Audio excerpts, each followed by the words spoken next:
If you have been listening to the show for basically any period of time, you have probably heard me talk about how we have to align our businesses, kind of build our business models around our preferences, right? Like the things that we want and sort of have this vision of for our business.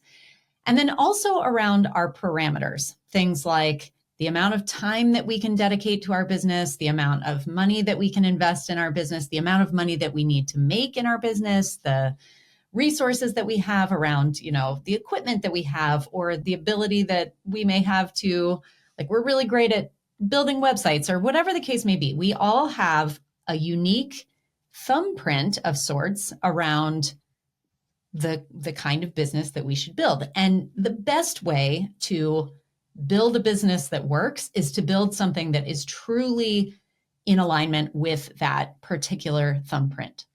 So my conversation today is with Paula Brennan, who is an amazing personal brand photographer based on the Sunshine Coast of Australia. And she is joining me today to talk about something that is brilliant. It is this concept of personal brand mini sessions. And she's going to explain that these mini sessions are not exactly what you would think of if you are used to the standard definition of mini sessions. But what I really love about this idea, beyond the fact that it's super creative, beyond the fact that honestly, I want to go sign up and have this done for me, the thing that I love about this business is that this is a woman who, like me for a long time, she is a single mom. She has a lot of different demands on her time, and she has a certain amount of money that she needs to make, whatever. She, instead of looking at that situation and feeling defeated or feeling like, well, how am I going to make a business work? She took that and ran with it. And she has leaned into it by creating this sort of economical, if we're speaking of the economy of time, this economical way to present amazing value to her clients, create an offer that is super attractive and interesting, and also make it really lucrative, make it so that that floats her business and she is hitting all of her goals.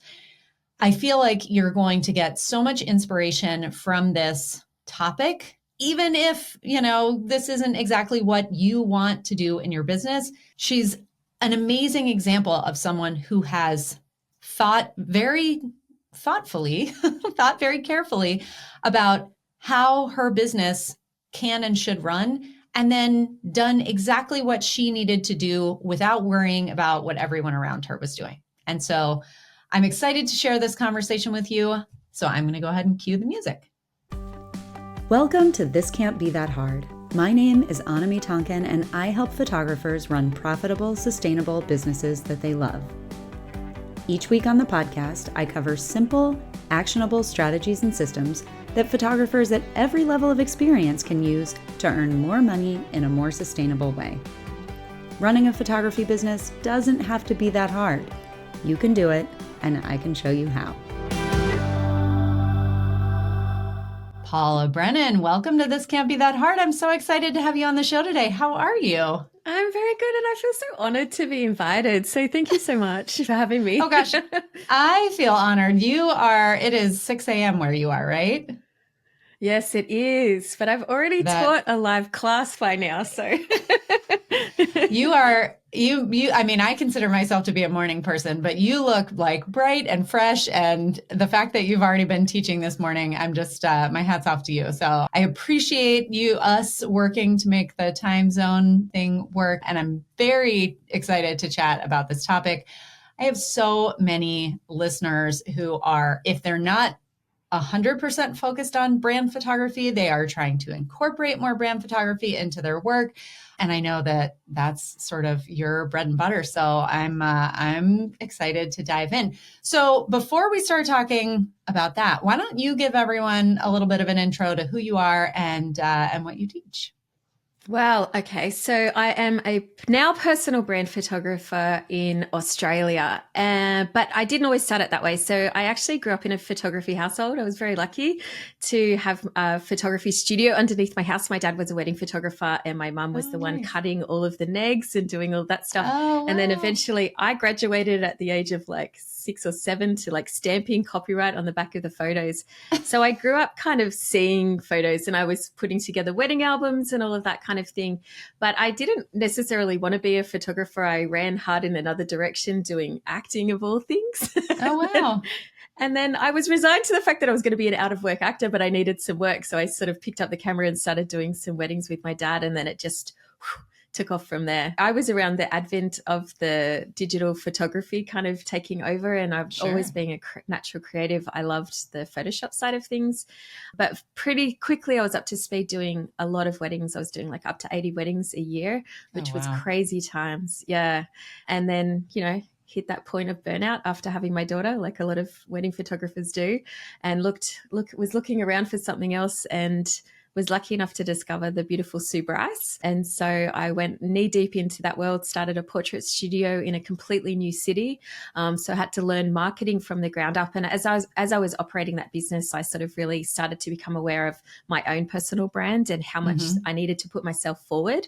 In my previous business, it was sort of like this, there was a name on the business that wasn't mine. When I made the move to start my portrait studio in a new place, I was like, oh gosh, I'm going to have to put myself out the front here. So I started networking. I started meeting a lot of other people in businesses. And then personal branding just sort of came about. It was just one of those things that people started asking for. And I was like, oh my gosh, this is so much fun. Like I totally geek out on marketing.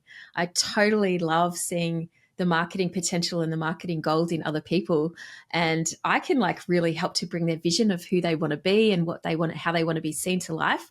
And so, yeah, I just kind of went knee deep into that. And I don't even think personal branding was necessarily a phrase, in a lot of that early days. It's sort of only become really big in the last sort of decade or so, but I was definitely doing it all the way through. But now it's just become this sort of behemoth, and like we're literally in the age of the personal brand, right? Everybody is in the business of building their own personal brand. And so it's just really nice to be able to be part of other people's businesses and helping them to do that, and being part of their marketing team almost is pretty cool.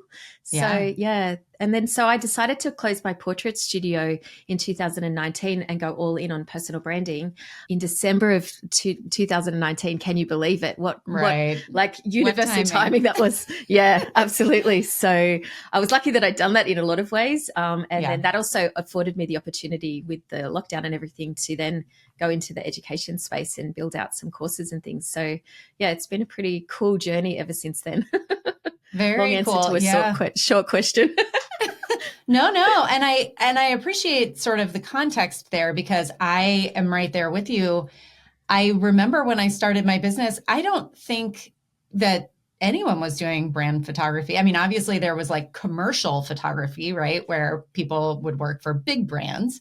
But the personal brand concept, I feel like, was sort of born along with social media and sort of the way that, I mean, I think about when I started my photography business, Instagram, I think, was already around, but it was brand new. And it was back when you couldn't put a photo from your real camera onto Instagram. It was just like your phone photos with those amazing filters. And so like, I wasn't even in the beginning using that at all to market my business. And so just thinking about how all of that has sort of changed and how rapidly it has exploded, it's kind of wild to think about. But and I've said this multiple times, if I were starting over today, I think that branding would be like, if not the front thing that I did in my business, certainly like one of the main offers. It just seems like there's such a good, strong market for it. It's year round. It can be, so flexible in terms of midweek, and people have a budget for it. Like there's just so many things going for it. And I think that's something that's really one of the things that I kind of like really identified quickly, is that the marketing, the budget and the spend actually comes from a different place. Yeah. So it's actually coming from a much more intellectual decision that's about a marketing spend, right? It's an Mm-hmm. investment in my business, and it's investment in my future. It's an investment in the growth of my business, as opposed to being an emotional purchase, which is what a lot of the domestic market relies on, right? Which is fantastic. I think there's just two different methodologies here. So what I kind of like really liked about personal branding from a security point of view was that I could sell high-end packages up front, and I wasn't sort of sitting in the sales room with my portraits waiting for that emotional kind of purchase. Now, I was really good on my sales game. Don't get me wrong. My portrait averages were really healthy, as I'm sure they are for your listeners as well. But it just sort of became a kind of a point with me where I was like, I don't want to kind of, I like the fact that there's a guaranteed kind of spend here, and then I can make more from there. But that was that just sort of, I guess I'm a single mum, right? So the security of being able to know that every single time I went to work, I knew I was paid well in advance up front. And there was that sort of, I don't know, I guess that peace of mind when I was packing my bag and going and jumping in my car, going to a shoot, you know? Yeah, absolutely. And I feel like that is something where, and you and I have that shared experience of being the sole breadwinner, and the, you know, like this rests on my business's shoulders. It's not just for fun. It's not, you know, and as much as I don't necessarily wish that on people, like if you've got a multi-income household, great. That is wonderful. There is a lot of security in that. But like, I also think that my experience, and I imagine yours as well, has taught me that take nothing for granted. Yeah, like absolutely. build your business such that it could withstand something major, because even if it's nothing within your control, right? Like, and not that a relationship is necessarily in your control, but injuries, certainly, like we all experienced the pandemic, like all these different things can affect your livelihood. And when you build a business that nothing is bulletproof completely, but certainly, you know, we can put certain things into place to protect ourselves. And I think it's smart to do it when you're not in a crisis. That's the hardest time to kind of bounce back. Yeah, absolutely. 100% agree with you. And I know you've put sort of fail safes into your business similar to what I have in sort of like, and this market definitely allows you to do things like subscription style packages with your clients where you get that sort of like ongoing retainer style payments coming through the business. And again, it's just that extra layer of security where I can future proof, because once upon a time when I was doing weddings, I was booked out 2-3 years in advance and I could sort of predict the income. But when you come into this space, you're literally, the clients are like, you know, ringing tomorrow and wanting a photo shoot next week or the week after. So you're only ever booked 2 to 3 months in advance. So being able to kind of go, okay, well, I've got a roster of 15 clients. They're all paying this amount of money. And I know that I've got a guaranteed number of shoots coming through. That kind of level of security, again, is like you're saying, is just like, I think like future-proofing your business against, you know, potential things that could go wrong. And all of my clients are great because they're all similar to me. So we're all at similar stages in our life, in our business, and we're equally as passionate as our businesses each other are. And so I think that if something was to happen, perhaps I couldn't perform this month, they would all go, oh, that's fine. We can wait till next month. It's not, you know, I've got that kind of level of relationship with them now as well. Like I'm not just a hired contractor. I'm actually part of their team, which is just really beautiful. So yeah, it's a nice place to be. And what we do, I do think that kind of regardless of the space you're in photography, it is such a personal thing that I think that we get the benefit of exactly what you're describing, that sort of relationship. But it's so important to bear that relationship in mind as you are building every piece of your business. Certainly your marketing is included in that. Yeah, absolutely. I mean, I was talking to another photographer and educator about this a couple of weeks ago. I was saying like, you know, with all of the fancy marketing that's going on and all of the things that people think that you could or should be doing out there, ultimately it's the relationship building that's the thing that stood the test of time for me, whether it be back in my wedding days when I was, you know, we had all the service providers and the wedding providers. We were all really tight and we all kind of looked after each other. Even with the other photographers, I was always giving them work and the work was coming back. And I think that kind of relationship building, no matter what sector of the industry that you're in, It's so important. Like there's no, like Mhm. I hear a lot from people, they go, oh, they can't afford me. And I go, yeah, but I'll still honor them with my time. Do you know, like I Yeah. love nothing more than having a conversation with an entrepreneur or business owner who comes to me for a photo shoot, and we get to that point in the conversation where obviously we might be talking about money and that kind of thing. And they might go, look, it's a bit more than what I can afford to spend. And I love nothing more than going, hey, look, let me give you some tips and some tools on how I see the direction that could go in to be able to get to a point. And I can't wait to get to that day when you can afford to come and work with me, because I Yeah. know your business will be doing really well. We're not probably for each other right now. I think there's other areas that you could focus in on your business. I don't think having a fancy photo shoot right now is necessarily where you need to be. But then that person in 12 months' time, when they come back to me and they say, that conversation meant so much to me, I'm like, Yeah. yeah, how beautiful. Like how lovely that you remember that. I remember that. And now we're at that stage where we can work together. That's like special. It is. It's so good. And I also think that it validates that aspiration for somebody. And I see that in family stuff too, right? I think it's really important to do what you're describing, which is validating, like, you're right, this does not sound like the right decision for you at this time, or if that's how you feel, whatever. But planting the seed that, like, just because it's not happening today doesn't mean that it can't happen in the future. I mean, I've had so many people over the years come back after some period of time and say, I've been saving for this. And those are, they turn out to be just the very best clients. And it's always my favorite. And I have this sort of difficulty, I guess, and I know you probably come across this the same, and I want to say this to anyone that's listening, marketing and relationship building is a long game in your business. Yeah. And just because you try something today and it doesn't give you immediate results, it doesn't mean necessarily that it didn't work, because I literally can track in my database, and some people I can see have interacted with me for 3 or 4 years before they become an actual paying client. But when they come into my world, then they've had so many touch points. They've literally been sitting on the edge. And even if we haven't like actually conversed yet, the overall mechanism and machine around my marketing means that we can go straight in and have a hug, because there's that familiarity there by way of, and I guess that's, coming back to that whole personal branding aspect too, right? It's all those layers of us kind of sharing and not necessarily always putting your hand out in your marketing and asking for something, but generously giving and sharing little bits and pieces of yourself so that people can get to know you. That personal brand of yours, that's the power of that when people come, there's that sort of like parasocial relationship that they may have had with you that you're not even aware of. And then suddenly, suddenly they're like, oh my gosh, we're finally meeting. And I'm like, here's a big hug. Welcome to my world. I know. Oh man, I know. And it is. I've been waiting for you. Right. I've been dreaming of you, even though I didn't have a face or a name necessarily to put with that. Oh, that's so funny.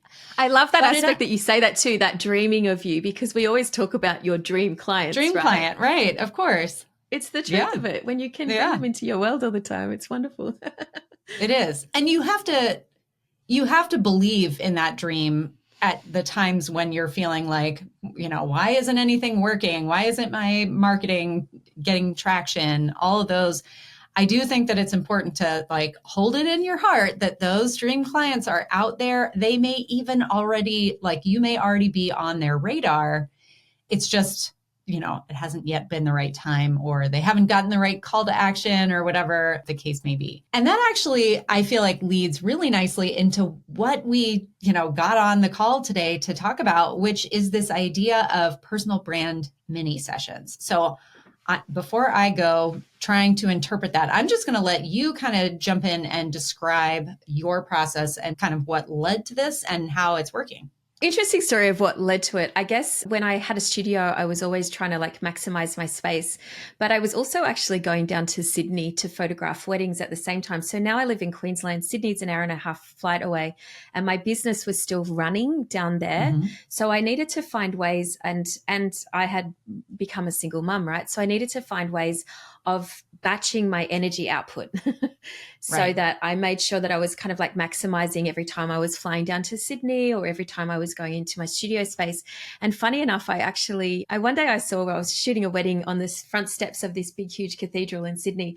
And I saw this van jump out with there was like 4 brides and 4 grooms tucked into the back of this van, right?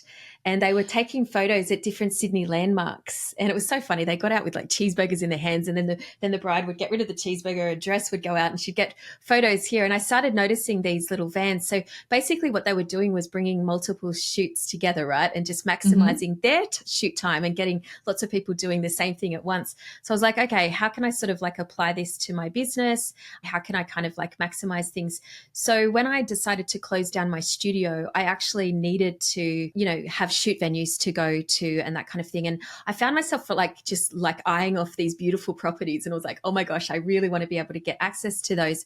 But I couldn't put the cost of $1,000 house for a day. I couldn't put that back onto an individual client. So I was like, okay, cool. I can bring like multiple clients together on one shoot day, and I can sort of share the cost of doing it across them. And I can give them this epic experience at a location that perhaps they dream of getting photographed at, but it's not accessible to them. I can bring a hair and makeup artist, fraction the cost of that for them as well. I can do things like bringing in video and do all sorts of other aspects as well. So it just became like a no-brainer for me when I looked at the business model. I actually had started doing this just before I closed my studio, saw that it worked, saw that it was taking off. So I want to kind of like reprogram the way that we talk about this, because I know I have to use the word minis for articulating it to people, but I want to really say that this is actually a maxi experience for my clients. So I'm really making sure that they're getting maximum value out of the day, because I can obviously crunch the costs for them of bringing all the elements together as well. But what you need to know as well, I guess, Anime, is that the business clients, they like networking. So they actually like hanging out with other people and meeting other people in business. So I can bring, 6 clients back to back in one shoot day. They can sort of like meet and hang out. They also actually get to be each other's dummy clients in the photo shoot, so they can step in for each other. A lot of the time, they'll actually just end up becoming each other's clients as well if they're sort of sitting down. And it's kind of like going to a hairdresser's and having a photo shoot all in one day, right? It's hairdressers networking and thing. When you go to a hairdresser's, all the girls are all having a bit of a chat and thing like that. So it's a really good day out for my clients, but it's also just a really, really obviously lucrative day for me now. So instead of servicing one person, I'm servicing 6, maybe 8, depending on the kind of shoot day that I've put together. And it means that for me creatively, I can kind of concept the locations and the ideas and the themes that I want to do, and then I can market to that as an event. Nice. So it becomes the thing. So it's just got a one-off, a scarcity kind of thing. Do you know, it's got all the marketing things that we kind of like. And it also then means that I can sort of go, I often will get on to sales calls with clients, and they'll be like, I'm like, oh my God, I would love to shoot you in this concrete sort of house. And I think this is amazing. They go, okay, so when's that happening? I haven't organized it yet, but now that I've got you, I'm going to go and make that happen. And so then I can actually go and create and bring together a bunch of other clients that might want that experience as well. So it's a pretty cool thing to not only be able to keep my clients consistently having a bit of a different kind of vibe, but it also for me creatively fills my cup, and of course financially fills my cup even more. Perfect. That's like the trifecta, right? I have so many questions. Okay, so talk to me about what this looks like in practice. When I think mini sessions for family clients or something like that, it's like you're coming and I'm doing a 15-minute session for your family. You show up, you take 15 minutes worth of photos, and then you leave. It doesn't sound like that's what you're describing here. No, it's definitely not. And that's why I kind of want to get around the term minis, but I guess it's what we're used to talking about. Sure. No, it's for me, usually what it looks like is for most of my clients, I'll get them to get hair and makeup done. So that takes about 45 minutes to an hour to get hair and makeup done. And then depending on the experience, so I do have different sort of modalities of this and obviously inclusions and things, but it's either usually about a 20-minute session or it's a 45-minute session. And so they can either get like an hour and a half slot from, in the calendar booking. So Sure. an hour for the hair and makeup, half an hour-ish for the shoot, or else it's the 2-hour slot. And then that allows me, obviously, it gives me a little bit of time to go through their clothes and sort of have a look at what they've brought along and things like that as well. But I find a lot of the time on my shoots that my clients are getting changed for half of the time, right? Right. Because the nature of personal branding is that you don't necessarily want it to look like it's all taken in one day. So they're going in and getting changes and that kind of thing. So there was a lot of downtime that was getting wasted. So I tend to kind of like, I'll have a client come in at 8:30, one come in at 9:30, one come in at 10:30. And I just sort of like move between where I need to be. When one person's getting changed, I might be chatting to someone else about their hair and makeup or their clothing. And as I said, I'm so fluid with this kind of thing. I'm so okay with people bumping into each other. The properties that I shoot at tend to be a little bit larger, so it accommodates this kind of thing where we can sort of just all be around the space together. And yeah, that's sort of, I guess, what it looks like from the operational point of view on the day. I have a hair and makeup artist. I have a videographer who also doubles as my assistant, and then I have me. So it's a team of the three of us, and between 6 to 8 people is pretty much what we can handle. And of course, if there's a few guys that come in that don't require makeup, I usually stack them in at the start of the day so that while someone's getting hair and makeup done, I can fit a couple more in at the start. So it's yeah, but it's a pretty cool and smooth day from that point of view. Yeah. And then what are the deliverables like? Like, what are you promising that they're going to get from this shorter session? Yeah, so depending on the option, there's just like an image pack that comes with it. And then sometimes, obviously I'm always shooting for an upsell as well. So they come in with the understanding and the expectation, this is how much I'm going to spend and this is what I get. Anywhere between sort of like maybe a couple of images up to maybe like 15 images was what I kind of recommend is a good promise for these sorts of things. And usually like, most people come in, they go, oh, I want a LinkedIn profile. Sure. I want a shot for my book cover. And so, you can, that's the sort of the lower end ticket ones. And then you can go the other ones that go, I'm building a new website. So that's the people that typically would want, a dozen to 15 images Multiple or somewhere photos, around that sort of, high resolution images. They're all kind of like, copyright protected, so they can't on-sell the images, but they do have that commercial use to be able to use them for marketing. So that's obviously part of the deal. But as I said, like I'm always looking for the upsell, that's where it becomes, the power of being able to upsell to 6 or 8 people on a shoot day is obviously where we start to compact the profitability of these sorts of days. And so then I'm obviously telling them up front, this is the process. And I always say to people when I'm shooting them, I'm like, I might be like playing with their hair and I'm like, oh my God, you are going to want all of these photos. Yeah, right. Plant the seed for the upsell, right? We all do it. My version of that same line is, oh, I do not envy you having to pick between these. Right. So same. But same you and I are genuinely saying this, right? This is the thing. Like I often say to people when I'm shooting them, I'm like, oh my gosh, I wish I had these photos of me. Like, sure. Legit. And it's not me doing a sales tactic. It's like me being very real. Yeah. So then obviously there's the possibility of upselling sometimes video or the images as well. So that's kind of like what the whole thing looks like from their perspective. And then, a lot of my clients are, as we said, like on that subscription style. So they'll just come time and again to those sorts of experiences and just get their top ups. It's because entrepreneurs typically need lots of content. Yeah, the social media, she is a hungry beast. So, we need to feed her. So if, my clients can come back, some of them come back 3 or 4 times a year. Some of them will come back twice a year and some people will just come like yearly. But it's always a good little thing to go, hey, this is what I've got coming up now. Do you want to jump on board one of these? So that makes it super easy for me to squeeze those subscription style clients in, as well as bringing new clients into my larger packages as well. So it's a good little system. It sounds fantastic. It's a very smart system for sure. Okay, a couple of additional questions. Video. Do any of these packages include video up front? Is your videographer shooting primarily for the client? Are they doing B-roll for you? Like what's their task for the day? Okay, so I have a very clear boundaries around this, that my shoot days are for my clients unless otherwise specified. So my videographer is there just to shoot B-roll for the clients. And if she happens to whip out her iPhone in between to be able to get some behind the scenes, fair, all well and good, but that is not her purpose. She is solely there to be able to capture the client's video, B-roll for the clients. So sometimes we dangle the video as a bonus to be able to get bookings. Like if I've got a dry month or something like that, I might just go free video this month, but most of the time it's there as a product to sell. Yeah. Nice. Yeah. And for these, if you've got 6 to 8 people booked, is that like a half day kind of a thing for you? Is that the full day? How does that No, it's work a full out? day. Yeah, it's a full day. So I've tried running. I got so excited a couple of years ago and was like, whoa, we can have 2 people coming in on the hour, and we can, we can have 12 people in a shoot day coming through, 2 on every hour coming through. Yeah. And I hired double makeup artists, and I had an assistant and a videographer, and I loved it. Okay. So I was like, yeah, this is fantastic. This is great. And I did the maths and the calculations at the end of the day. I was like, this is going to be a 20 something $1,000 day.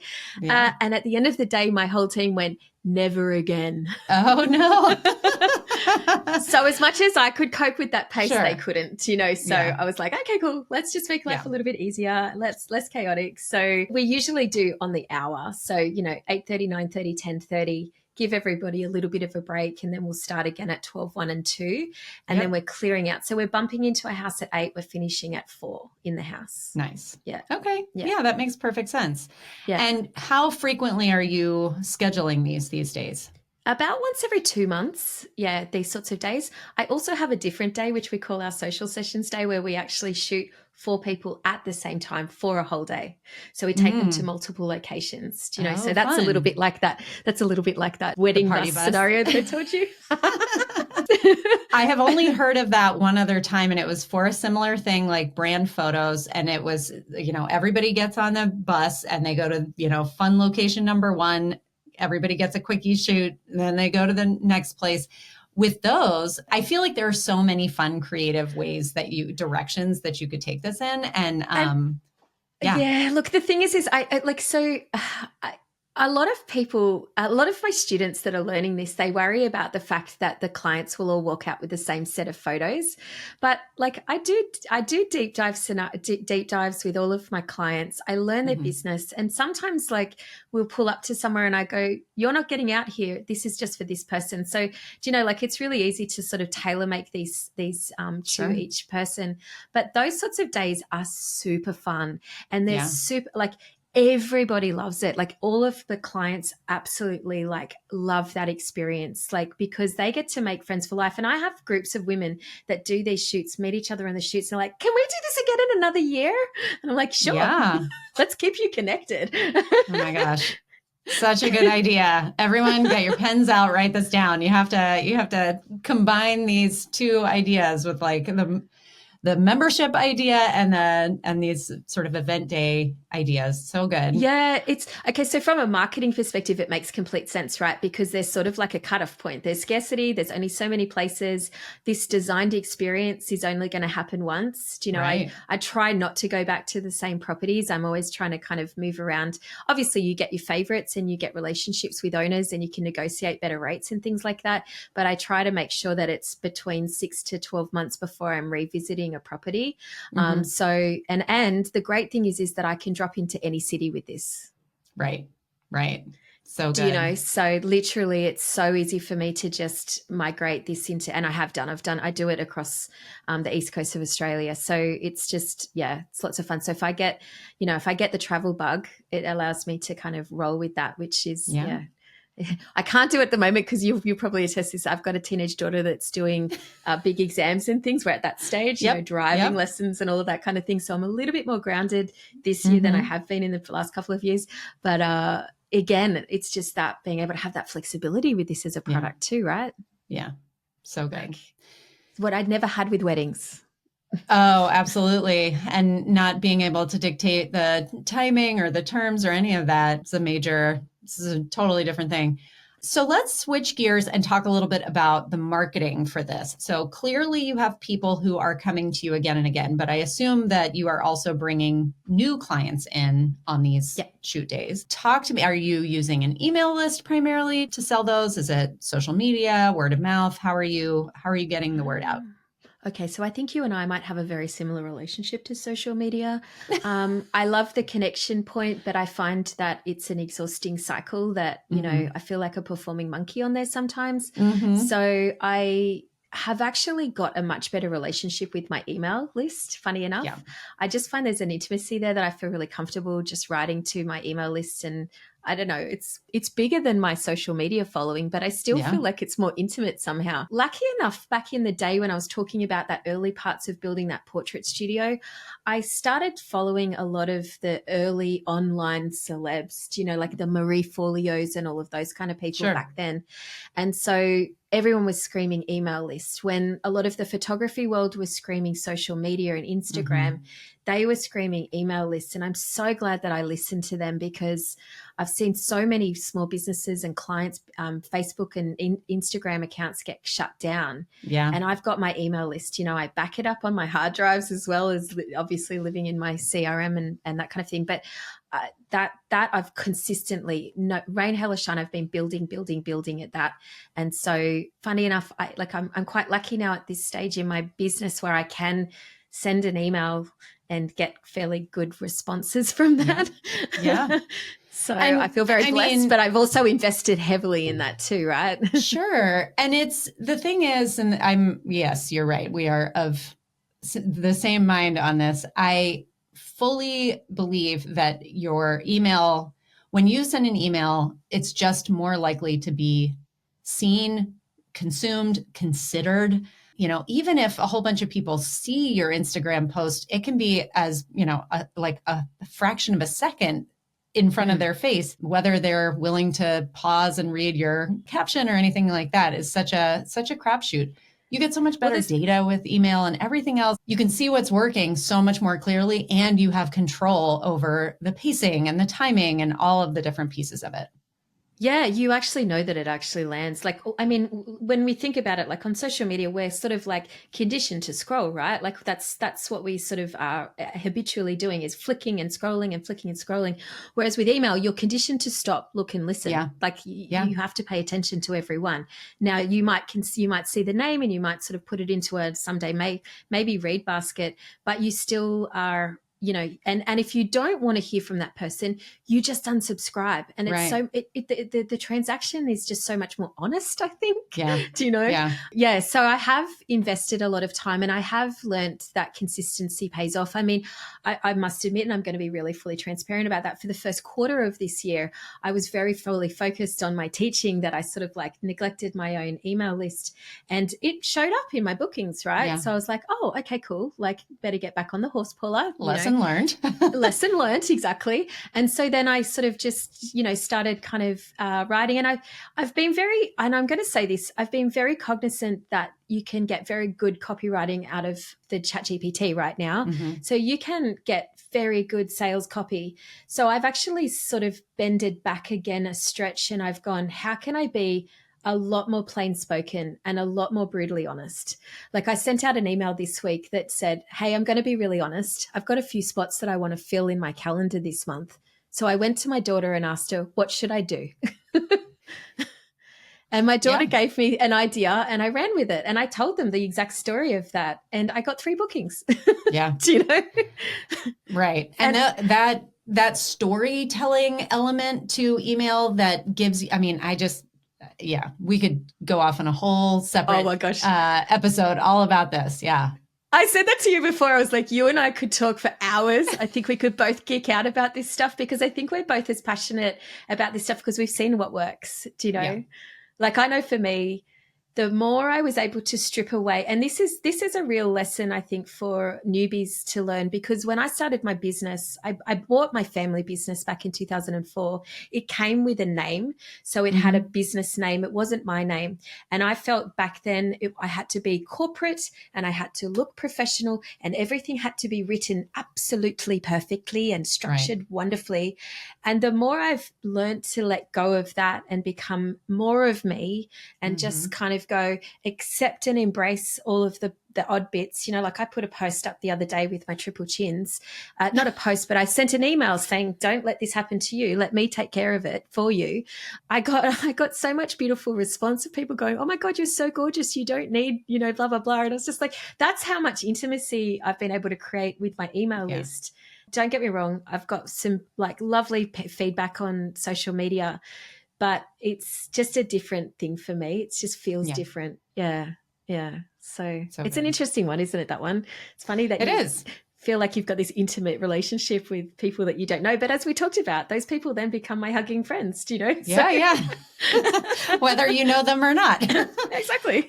Okay, so one more question before I let you get on with your morning. I imagine it's time for a cup of coffee or probably a second cup of coffee. The question that is sort of bouncing around in my head as you're talking about this email list that's really engaged and you're selling all these sessions off of that, do you have one favorite or like one lead magnet or email list builder that has worked really well for you in this particular sector? Or is there a recommendation that you have for people about how they can start building personal brand focused that section of their email list? Yeah. Yeah. Okay. So I actually have a course about this, but yeah, to build lead magnets, I think is one of those sort of like foundational building blocks that I think is really important. The one thing I would say, and I think you really need to take it in any direction. The topic of the lead magnet, I think needs to be something that you can take to every networking event you're ever going to go to and do a presentation on it. So I think it just needs to be something that you feel really passionate about talking about. And everybody comes at this from a different point of view. So I think that a lot of my students in my programs, they might have a business or a marketing background. They might have a love of fashion. Do you know? So I think it's really combining your lead magnet with something that is something that you enjoy. And I think it's really important to just keep in mind that you can't assume that somebody's already in the interest or interested in booking a photo shoot. It's meet them before they think that they need a photo shoot. So what's ruminating around in their head before they think they need it? Because so many people will just go to the 5 things you should wear for your next personal brand photo shoot. Right. They've probably already booked somebody if they're in that headspace. Now they're just trying to figure out what to wear. Yeah. Right. So that's not where they're at. So it's just about trying to think about the small business owner and what's their struggle today. And you have to think about the business owner that you want to work with. So it can, like, this is why this is such an amazing market, because everybody needs us. You know, even us photographers need to be photographed by each other, right? Right. So doctors, accountants, lawyers, realtors, right down to, you know, woo-woo health practitioners and yoga studios and Pilates studios. And then you've got your local car garages and industrial businesses. And then you've got like all of these like online businesses. And, you know, if you like photographing products, there's space there for owners and their products. It's insane how many different people that you can service in this space. So it's find your people, speak to them, deliver them a lead magnet before they think that they need a photo shoot. That would be my advice. Perfect. So good. And then go take Paula's class if you need more information than that. Okay. Speaking of which, tell everyone where they can find you. And I believe you've got an invitation for everybody, right? Yeah, look, I mean, if you're interested in jumping into Minnie's maxi sessions and you would like to learn more, you can go to my website, paulabrennaneducation.com/Minnie, and you can actually just watch a free masterclass, which is going to help you to have the building blocks of everything that you need to know about how to organize and capture a day like this. And that's going to be the best way, I think, to get you kind of like get your leg in the door. And of course, kind of follow me on Instagram if you want, Paula Brennan on Instagram. But I would recommend that you, if you're going to jump on there, is go and grab one of my lead magnets, because that's going to actually walk you through the process, right? Yeah. And you'll see firsthand what it feels like. Right. Exactly. You can do a little behind the scenes snooping.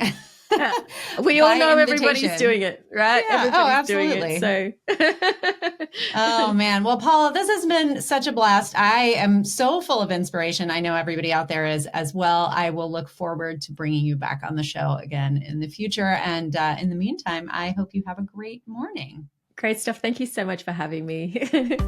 Well, that's it for this week's episode of This Can't Be That Hard. I'll be back same time, same place next week. In the meantime, you can find more information about this episode, along with all the relevant links, notes, and downloads at thiscan'tbethathard.com/learn. If you like the podcast, be sure to hit the subscribe button. Even better, share the love by leaving a review in iTunes. And as always, thanks so much for joining me. I hope you have a fantastic week.